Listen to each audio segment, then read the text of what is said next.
যে মাছের ডিমের বড়া করব। রাফলি পেঁয়াজ কেটেছি আজকে, আবার একটু ধনে পাতাও দিয়ে দিয়েছি। মাছের ডিমের বড়া হচ্ছে। একটা দিক উল্টিয়ে দিয়েছি। এর মধ্যে কোনো বেসন বা কিছু দিইনি, কোনো ময়দা কিছু দিইনি, আলুও দিইনি, প্লেন মাছের ডিমের বড়া। এটাতে জিরে, আদা, গোটা গরম মশলা বাটা আছে, আর অল্প একটু পেঁয়াজ রসুন বাটা আছে।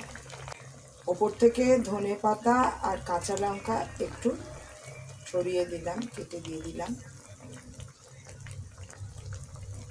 2-1 মিনিট একটু ফুটলেই নামিয়ে নেব। কাঁচা লঙ্কা আর কালো জিরে ফোড়ন দিয়ে আলু ভাজছি। একটুখানি ধনে পাতা কুচিয়ে দিয়ে দিয়েছি। কালো জিরে কাঁচা লঙ্কা ফোড়ন দিয়ে আলু ভাজা, মাছের ডিমের বড়া মানে ভাজা।